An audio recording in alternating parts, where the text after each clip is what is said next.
Hello everyone, you're welcome back. So today we'll be making an off-shoulder neckline that bustier for a size 47. Okay, yeah, bust 47. And what I have here is 1 yard of fabric, though the length is by 60. Okay, so guys, and you can see this fabric has pattern. That is to say, we'll have to arrange it so that the pattern will be facing up instead of facing upside down. So I'll first of all draft on the paper, then we transfer to the fabric. And being that the fabric is small, just 1 yard, we'll have to manage it. Okay, so now we are working, we are making off shoulder. So we need to take off what we need for the off shoulder. So what I need is actually 5 inches, but I'm taking off 4 inches and I'm marking the horizontal measurement right now. So I first of all marked the upper bust, then the bust point and the under bust. Okay, so I want to actually make the upper part of the blouse, that is from the neckline to the under bust. Now I'm also going to add 2 inches allowance below here, that is from the under bust, because when we are joining cuffs, okay, there's this tendency that one side will be longer or one side will be shorter than the other. So we need to make room for that by adding at least 2 inches allowance below. Okay, so I've actually explained all this in my previous videos. So this is the upper bust. Okay, so your measurement from your shoulder to your armhole or to the upper bust, that is what we have there. We have the bust point and the under bust, then the 2 inches allowance. Okay, so guys, I hope you are following. So having done this, now we're going to place the nipple to nipple measurement divided by 2. That is the bust span. Okay, so we're going to mark it all the way from up to the lower part there. That is to the under bust and the allowance we have there. So that is what I'm doing.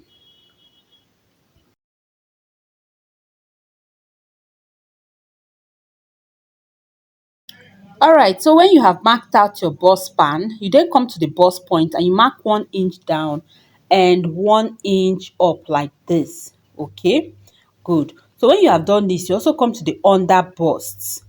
Now we want to create a dart. So at the under bust, for this very bust size, the bust is 47 inches. So I'm marking 1 inch at this side and 2 inches at this other side. So for smaller bust, you can use 1 inch. Okay, I've actually explained that intake on this channel. So sorry, at this other side, what I actually wanted to mark was 2 inches. Okay, so we're taking 2 inches at the outer side and 1 inch in. So we're connecting it now. Good. So after connecting like this, that is just marking it out like this, we'll now have to connect it to that 1 inch step down. Remember, I stepped down by 1 inch from the bust point. So you just curve it a little. Now, guys, I'm actually teaching you a different method of making your neckline that bustier. I've done another method before, and this very one is another method. So at this upper side now, the same measurement you have here is what you're going to place here. Okay, yes, same measurements here, that is 3 inches is what you're going to place at this side. So now I'm just putting 2.5 inches so you can see what we have. Okay, then I'll connect it to this 1 inch step up like this. Okay, so I'll connect it. So don't mind my curve ruler. Okay, this is what you have when the smaller ones are also learning sewing. They'll break everything for you. So just connect. Okay, now you see what we have. So by the time you have connected it this way, try to blend the bust points. Okay, so you just blend it up so I don't have any sharp edge there. Want it to just have a nice curve, so just blend it up. Okay, so blend it this way. So guys, when it comes to making bustier, you need to consider the bust size you're making your bustier for, and look at the cup you have. Okay, your cup need to be well curved to be able to accommodate the bust of your client. So this is something you need to consider. If you don't have a nice cup, it will end up pressing the breast and it will not look nice at all. So remember, I took 2.5 inches. Okay, so looking at it, I see that this cup is not okay, so I have to add that ½ inch to make it up to make it 3 inches. Remember I said whatever you have at this lower side is okay to place at the top here. So I added 1/2 inch so that by the time I connect it, to see what we now have. And you can see it's well curved now. You can see the curve we have now. Okay, so I'm going to work with this. Yes, this is what I'm going to work with. Okay, so it's the same measurement I have at the lower side, 2 inches at this side and 1 inch here. That is what I am marking here from the bust pan. Okay, so if you notice I didn't mark anything inward, just from that bust pan is where I marked out what I'll be cutting, and we'll have our curve. So this is another method, and it works perfectly well if you're making a neckline that bustier. Okay, good. So I'm trying to now connect it. Okay, yes, and we'll have our curve looking good. So when you have done this, remember we're cutting out this part. This is the dart we are cutting out. Okay, yes. So when you have done this, the next thing now is to place the horizontal measurements. Okay, yes. So at this point, you are going to just replace this dart, the 3 inches I marked here. So we are going to replace it from these points now. You mark that 3 inches, because if you cut it out without replacing it, it's going to shorten your blouse. It will not even be good there. And I added 1 inch again. So that 1 inch is actually the seam allowance for joining the sides. Okay, for joining this dart back. When we cut it, I will have to join. So we'll come to the upper bust now. We are placing the bust circumference divided by 4 here. Yes, at the upper bust, it's bust circumference divided by 4. Now I'm measuring this dart to replace it. I replace the dart. Okay, then I would add 2 inches seam allowance. Now this 2 inches seam allowance includes the allowance I need for joining the dart and also for stitching. Okay, so I decided to use chalk, so I will not have so many lines that will be confusing us, but at the end I use my marker there. So that is the actual mark. This side will do the same thing. The under bust circumference divided by 4. Okay, so if you notice I skipped the bust point because we already have the measurement at the upper bust there. So the under bust circumference divided by 4 is what I have marked. Now I'll replace my dart. So I'm replacing the 3 inches dart. Then I'll add the 2 inches allowance. Okay, remember I said 2 inches, and the 2 inches allowance is both for joining the dart and the seam allowance. Okay, the side seam allowance. So the same measurement I placed at this under bust is the same measurement I'm placing down there, because everything is together. Okay, now at this point you're connecting from this neckline to the upper bust. That is now our armhole, our off shoulder armhole. So it shouldn't be straight and shouldn't be too curvy. Just slant, curve it out slantly. Then you connect the rest like this. So this very blouse, I'm making the upper part just from the neckline to the under bust because of the size of the fabric. Okay, so when we are done making out our cup, we'll now join the lower parts. Okay, so now we'll cut out the paper, we'll cut out our dart. Okay, and for the neckline as well, I have not placed the neckline design because we'll first of all join it, then cut out the neckline. So what I need for my neckline is 5 inches, but I measured 4. That is, I took off 4.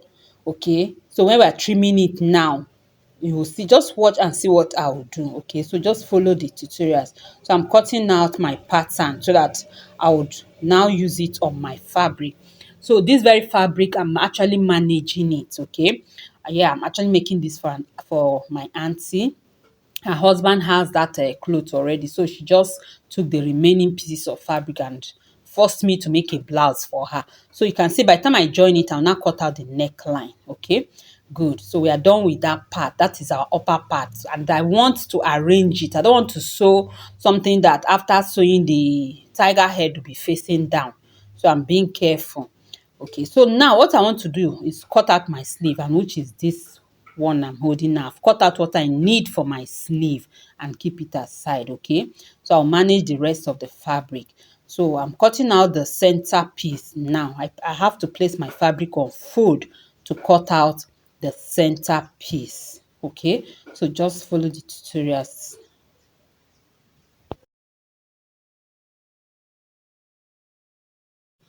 All right, so I've placed the side piece. So I just want to cut it one by one. Okay, remember I'm just managing the fabric. So after cutting this part now, I'll then use it to cut the other one. Okay, so just watch what I'll do. So now I'll use it to cut for the other side. And if you see, I'm placing it good side facing each other, because if you place it up, you end up having two of one side. So good side facing each other so that I can have for the two sides. Okay, so that is what I'm doing. So now we have the upper part of our blouse. We have settled this part and our tiger head is facing up. So later we'll cut out the neckline. Now I'm working for on the lower part, just cutting out what I need for the lower part. Okay.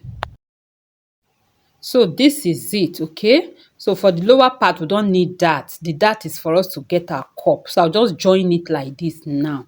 So, and we'll have our blouse. So that is it for the front. Now for the back, this is what I have left. I have to actually, you know, really figure out what to do. Yes, because what I have here, if I just want to go direct, it will not be enough. So that's how I would, do it. Just cut out what I have and join, and we'll have our back. Okay, so just follow what I'm doing.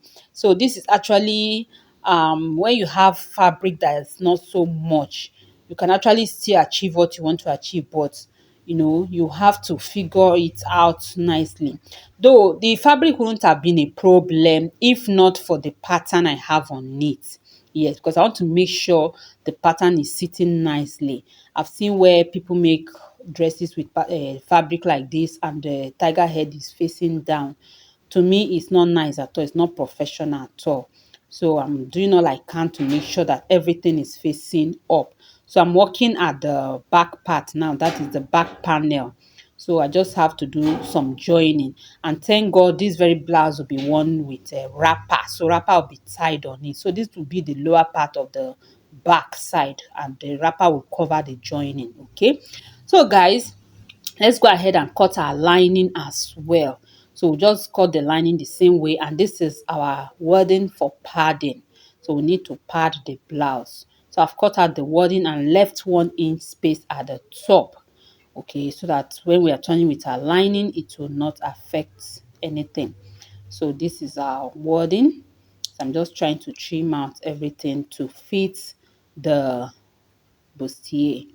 Yes, and this is what we have, and these are lining. So now I'll go ahead and join everything, lining to lining and fabric to fabric. Now I'm done joining. Remember I told you that when you're joining curves, there's this possibility to always have one side longer than the other. You can see that the two sides, that is, the sides are longer than the center piece. So what we'll do now is to fold our blouse and trim out the excess. So that's why I added that 2 inches, so that when we take our measurements, what we need would fall in. Okay, yes, this is what we need. So we need to cut out the excess. So what I'm cutting out here now is that is what I'm measuring now is the actual size of my underbust plus the allowance for joining this upper part to the lower parts. Okay, so everything falls in well. That is why you need that allowance. So I've actually explained this, in my previous videos. I've talked so much about it. When you're working with bustier, when you're making bustier, always create room for that allowance. Okay, and at this top here now, we're going to now take our neckline. Okay, yes, remember we just stitch this straight. Now we're going to come down by 1 inch and connect it to the armhole there and trim it out, and we'll have a nice looking neckline. Okay, good. So this is it. You can see our bustier looking so nice, and the pattern, yes, I'm so passionate about that. Yes, the tiger head pattern is all facing up. Okay, good. So, and I did the same to the lining piece.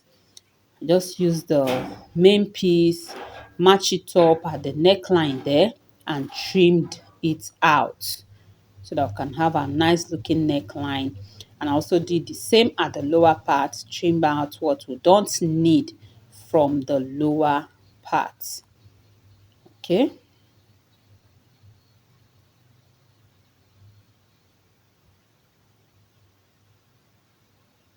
Yes, and this is it. So we'll go ahead and stitch. So this is our lining piece, okay? Good. So we'll stitch up everything and everything will be aligning. So but I'll stitch the main fabric to main fabric and lining to lining, okay? Good. So I'll have knit work inside. And I'm done doing that. Yes, I'm done doing that. So you can see. Okay, so now let's work on our back piece. Okay, you can see the joining I did at the back so that I can have enough fabric for the back piece. So I'm going to fold it and use the front to cut the back. Yes, I'm just matching up everything. So I made sure that my back piece is wide enough to give me zipper allowance. So you can see the zipper allowance I have there. Okay, so I'll just cut out the neckline, the armhole, and we'll go ahead and work on our back. So that is enough for the zipper. Okay,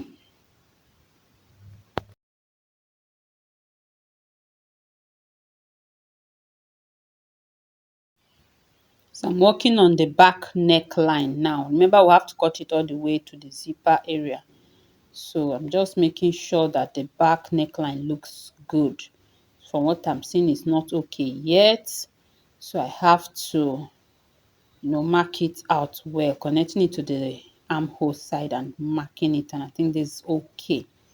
Yeah, this is okay. So just open it up like so for our zipper. Yes, we need to open it up for our zipper, and this is what we have for our back piece. Okay, so by the time we thoroughly iron this, even that joining will not even show again, and these are neckline. So we'll do same for our lining piece. So I've joined the front and the back at the sides, as you can see. So I went ahead to join them at the sides before going to join the sleeve. Okay, so I decided to join it even before joining the zipper, so that by the time I take my measurement, whatever that is left is what I will use for my zipper allowance. And for my sleeve, I'll make a small balloon sleeve. Yes, the sleeve will just be a small balloon sleeve. So I'm done joining my zipper, and we'll have our blouse almost ready. So it's time for our sleeve. So I've also taught how to make off shoulder sleeve, because your sleeve also has to, you have to consider your neckline when making your off shoulder sleeve. Yes, because you take your round shoulder measurement, and by the time you're done fixing your sleeve, everything should match up with the round shoulder of your client. Okay, so we also need to measure. We'll have it. If it's too wide, you can trim it at the armhole area there. So with what I have created my sleeve, just a strap for a start. Then the pieces I cut out initially, I divided into two. I'm going to just, make sure I'm going to gather it into that piece that I made, and this is what we have. Okay, and at this lower part, I'm going to fold it so that elastic can pass through, and the size of the elastic, or the measurement of the elastic, will be the bicep measurement of the client. And this is what we have, guys. I'm done doing this, and our blouse is ready. Okay, so this is how it looks on my client, and I hope this is nice. Please give this video a like, share it with your friends, and if you have not subscribed to this channel up till now, hit on that subscribe button for more videos. Though this very video is very fast, but I have videos on this channel where I explain everything slowly. I have also done this neckline that's bustier, but with different methods, so you can check that out, and I'll also drop links to the other videos in the description box, so do check that out. So remain blessed. See you in my next video. Bye.